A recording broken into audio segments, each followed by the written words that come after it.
Brett Seiler is, of course, an artist that brings such energy, he's just an amazing person. So I was very, very happy that Franziska from Eigen Gallery again sat down and we were able to have a conversation with Brett in his studio and see what he was busy preparing for Cape Town Art Fair.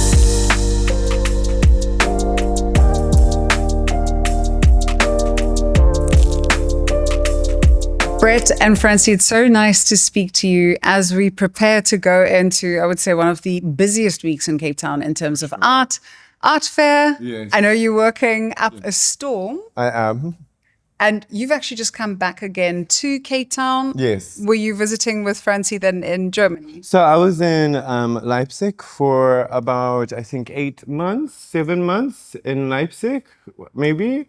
And I was busy there. Almost moving. It's a good half to spend half the time there and half the time I've become here. a swallow. Yes. I chase the sun. I haven't seen a winter in a while. Good.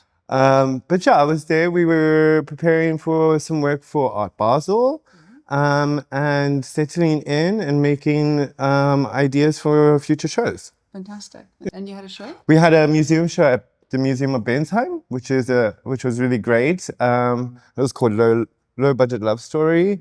And it was also kind of nice to revisit some of my older works, pairing with some of the newer works. So also, I mean, like in that, I have an apple here, I bought one. We had these apples that were also exhibited. We like to call them the Adam's apple. So yeah, we had like some objects and some paintings there. Yeah. Fantastic. I'm very excited. So I had a chance to chat to Francie. Yeah. I'm also very curious in terms of the selection process then for Cape Town Art Fair. You've spoken then about the shows that you did over there. Yeah. But which works are you looking forward to presenting at Cape Town Art Fair? So I've been making some woodcuts for Eigen Art. It's kind of like a revisiting of some of my older works. And then I carve into the wood and they kind of like make this kind of impression. I feel like they're also kind of similar to painting in a way, or the mark making that I use in my paintings. So it's quite nice to have this impression with these woodcuts. And then also I'm working towards making a painting as well. So I look forward to seeing the painting too. Yes, yeah. And then Francie, for you, in terms of curating with your booth, I know again, you're showing a number of artists and two, I'm very excited, are the South African artists. How did you go about the process of choosing which works to have inside the booth?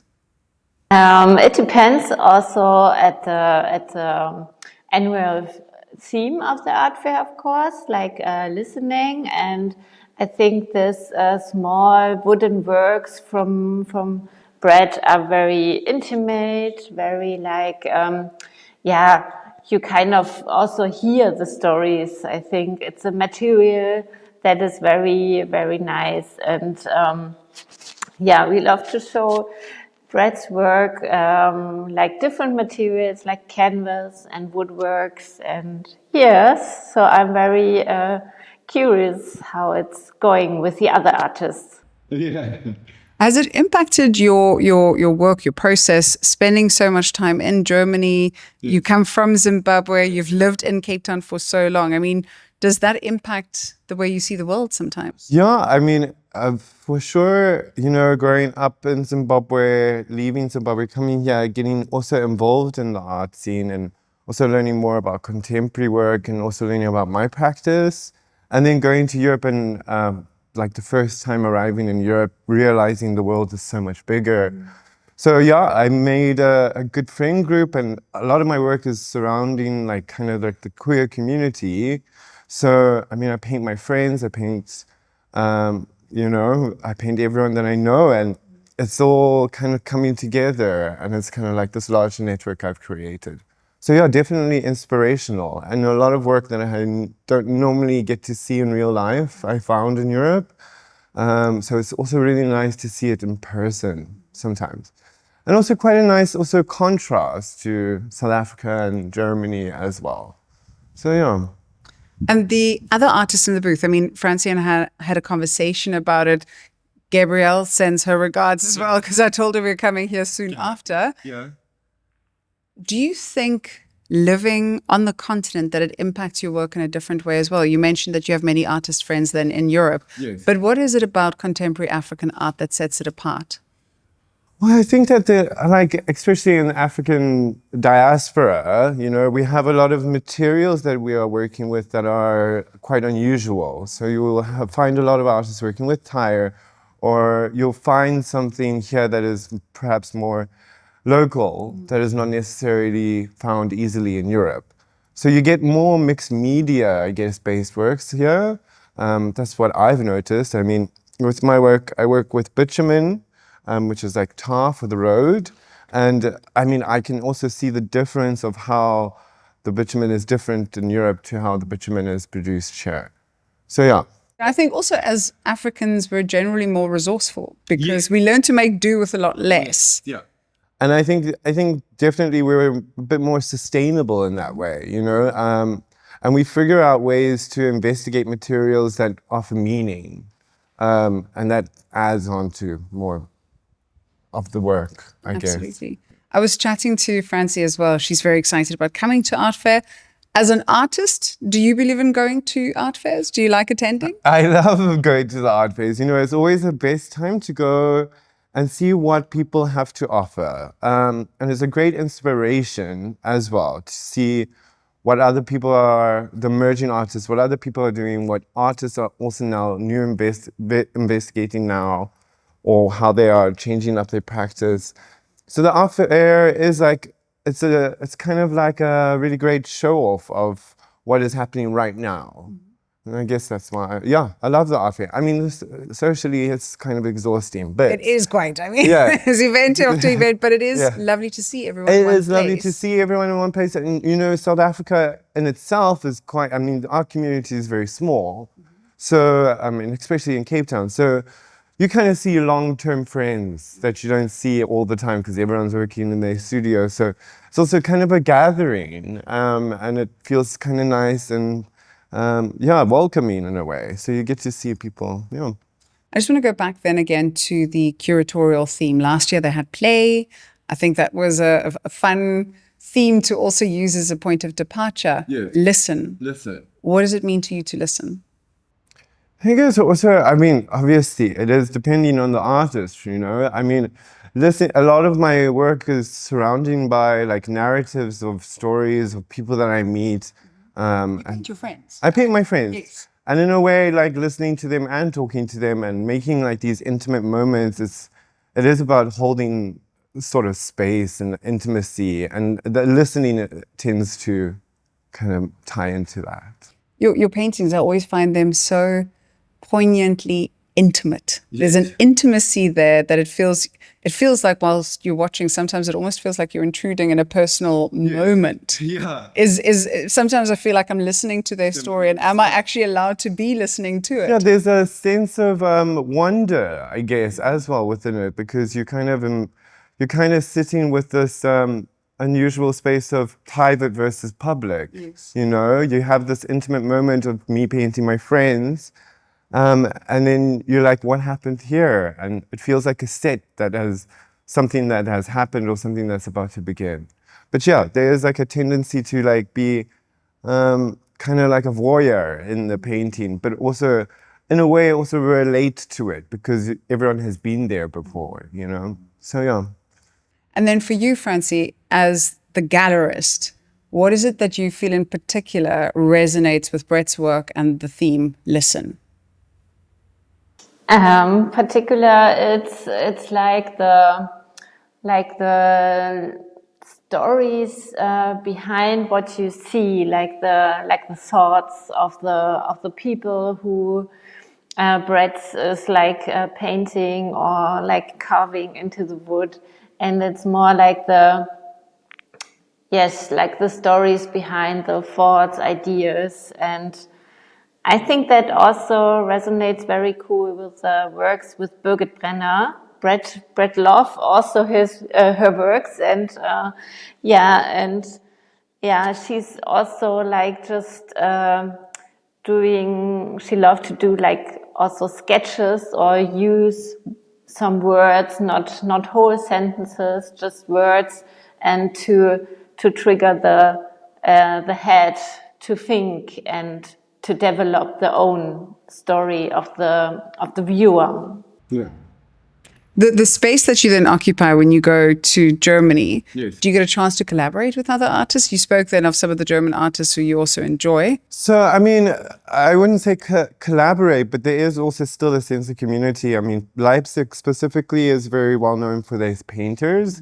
So it was quite nice to see like a lot of paintings. And also, I mean, me being this very monochrome painter, you know, it's like German Leipzig painters are more kind of surreal and they have like more color. So, I mean, it was a kind of like a shock, but yeah. Interesting that the African painter would bring someone of Yeah. austerity, and then the German painters would bring more. Like a more expressionist as Yes. well, you know, for sure. But yeah, I mean, collaborations. I mean, I think that the best part is, well, when I was in Germany, especially from my last show in Germany, not last year, the year before. So many pictures, so little memories. You know, it's I a love the title of that show too. great title. It's a fantastic title, Title, thank you. especially in this day and age Yes. where everything's about instant gratification. Absolutely. It's true. So many pictures, so few memories. And I am this person that has so many photos, and you kind of get lost in between them, and then you find this one photo, and you're like, I don't remember this. So it was a sentimental kind of title, and yeah. But anyways, going back to collaboration, what I really enjoyed about that Leipzig show, so many pictures, so little memories, is collaborating with the gallery and curating a space. So we had like kind of canvases that were on stilts and like more installations, a lot of suitcases. Your suitcases Cases are everywhere. This takes yes. me back to my childhood, and then I For just sure. spotted an SAA. Yes. This is It's like carrying so many memories. So many memories. You know that a lot of the work is about memory and post memory and dealing with travel. You know, coming from Zimbabwe to South Africa, and also from South Africa going to Germany. You know, there's so many kind of stories that have it, and I think that's kind of what's really beautiful about found objects, is that they carry a story that you don't know, so you can reinterpret it and then make sort of your own narrative around it. And I guess in a way, for me, it's a querying of an object. Yeah. It's interesting. I've got one of these exact ones from when I started Sub A, when it was still called Sub A, so that's grade 1. Yeah. And the memories that we all carry, we bring that also into how we interpret an art piece. For sure. I'm looking at your pieces. Is there a particular piece that you're excited about? I know you mentioned there is a painting. Is there a particular painting or piece that you're excited about for Cape Town Art Fair? Of mine? Yes. And of another artist, perhaps. No, I mean, like, I'm excited to see how, I mean, I've recently started painting a lot of flowers. So I think flowers are becoming quite a theme in my work. So I'm excited to see how these flowers kind of turn out. So I'm excited to get involved in that. And right now I'm also kind of in between working for Cape Town Art Fair. I'm also preparing a show for May in Berlin, a solo show in Berlin with Eigenen Art. So in between this space, there's a transitional moment of like preparing two things at once, which is kind of nice because it gives me a time where I don't have to kind of think too much and everything is in a flow again. Yeah. You're in flow. I can see that. I think for me also, I mean, am I right, Franziska? It means own. Like, Yes. am I right in terms of the translation? I think that's the thing as well, as you bring your own story. We'll all bring our own stories to the fore. Yes. So thank you for sharing your story. Thank you, Francie, for your time. And we look forward to seeing you in Cape Town.